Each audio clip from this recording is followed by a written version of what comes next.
شفیع صاحب علیہ الرحمٰن ایک واقعہ بیان کیا ہے۔ مجالس مفتی اعظم حضرت مولانا مفتی عبدالرؤف سکھروی یا سکھروی دعوت برکات ولینا نے جو حضرت مفتی صاحب کے ارشادات جمع کیے ہیں، ضخیم کتاب ہے ملفوظات ارشادات مجالس مفتی اعظم یا ملفوظات مفتی اعظم، بڑی ضخیم کتاب ہے۔ اس میں حضرت مفتی شفیع صاحب رحمۃ اللہ علیہ نے ایک واقعہ لکھا ہے، جیسے حضرت تھانوی رحمۃ اللہ علیہ کے مواعظ میں بھی یہ واقعہ ہے کہ ایک عورت تھی، بڑی غصہ والی تھی، بہت غصے والی تھی، کوئی اس کے سامنے کچھ بول بھی نہیں سکتا تھا، جب وہ آپے سے باہر نکل جاتی تھی کوئی ٹھہر بھی نہیں سکتا تھا، اتنی غصے والی تھی، بڑی بدزبان تھی۔ اب اچانک اس کے انتقال کا وقت قریب آیا تو اب گھر والوں نے دیکھا کہ آخری وقت ہے تو کلمہ کی تلقین کرنے لگے، لا الہ الا اللہ لا الہ الا اللہ، کلمہ پڑھو، کلمہ کی تلقین کرنے لگے۔ اب یہ ہے کہ کچھ اور ہی پڑھ رہی ہے، یہ عورت ہے کہ کچھ اور ہی پڑھ رہی ہے۔ اب گھر والوں نے کہا کہ پوری زندگی بھونکتی رہی، اب آخری وقت ہے، نہ معلوم کیا بھونکتی ہے، سمجھ میں نہیں آتا ہے۔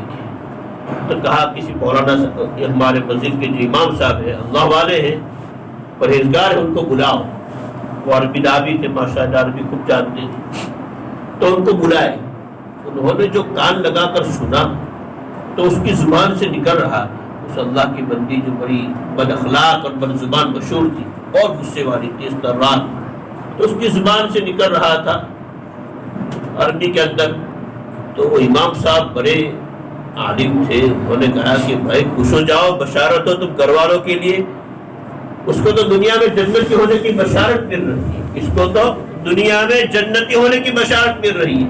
اب گھر والے پریشان کہ پوری زندگی ہم اس کے سامنے کچھ بول نہیں سکتے تھے، جب اس کے خلاف طبیعت بات پیش آتی تھی تو آپ سے باہر نکل جاتے تھے، کوئی ٹھہر نہیں سکتا تھا۔ اور یہ مولانا صاحب یوں کہہ رہے ہیں کہ اس کو دنیا میں جنت کی بشارت مل رہی ہے، ان کی سمجھ میں نہیں آ رہا تھا۔ تو مولانا صاحب نے کہا سوچو، اس کا کوئی نیک عمل ہوگا، اس کا کوئی نیک عمل ہوگا، اللہ تعالیٰ اس سے اتنے خوش ہے کہ یہ جنت کی زبان عربی ہے، جنت کی زبان عربی ہے۔ یہ دنیا کے اندر کہہ رہی ہے ان هذین الرجلین یقولان ادخل الجنہ، یہ تو نورانی شخص میرے سامنے کھڑے ہیں، مطلب فرشتے جو نورانی شخص میرے سامنے کھڑے ہیں اور کہہ رہے ہیں اے اللہ کی بندی ادخل الجنہ، جنت میں داخل ہو جا، جنت میں داخل ہو جا۔ مولانا فرما رہے ہیں کہ بھائی اس کو دنیا میں جنتی ہونے کی بشارت مل رہی ہے، اس کی زبان سے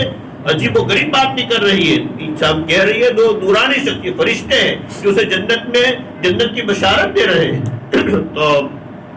گھر والوں کو کہا کہ سوچو اس کا کوئی نیک عمل ہوگا۔ تو گھر والوں نے بہت سوچ کے بتلایا کہ ہاں ایک بات تھی کہ جب اللہ تعالیٰ کا مبارک نام بلند ہوتا تھا، اللہ اکبر اللہ اکبر، جب بھی اذان کی آواز آتی تھی ایک ایسی حالت میں اپنے آپ کو باادب بنا لیتی تھی، دوپٹہ وغیرہ ٹھیک کر دیتی تھی اور بہت عظمت کے ساتھ اللہ تعالیٰ کا مبارک نام سنتی تھی اور لیتی تھی۔ مؤذن کا جو کہتا تھا اس طرح جواب دیتی تھی، اور یہ بھی کہ خود تو جواب دیتی تھی اور کسی کی مجال نہیں، وہاں کسی کی مجال نہیں کہ اذان ہو رہی ہو اور کوئی بات کر رہا اس کے سامنے، دوسروں کو بھی خاموش کر دی، دوسروں کو خاموش ہو جانا پڑتا ہے۔ تو حضرت مولانا امام صاحب نے کہا یہی اللہ کی عظمت اس کے کام آ گئے، اللہ کے نام کی عظمت اس کے کام آ گئے، مطلب اس نے اللہ کے نام کی تعظیم کی تو اللہ تبارک و تعالیٰ نے دنیا ہی کے اندر اسے جنتی ہونے کی بشارت سنا دی۔ اس لیے اللہ تعالیٰ کا مبارک نام اللہ ہمارے دلوں میں عظمت عطا فرمائے۔ حضرت نوح علیہ نبینا علیہ السلام نے اپنی قوم سے آخر میں یہی کہا ما لکم لا ترجون للہ وقارا، تمہیں کیا ہو گیا ہے، تم اللہ کے نام کی عظمت کا بھی اعتقاد نہیں رکھتے ہو۔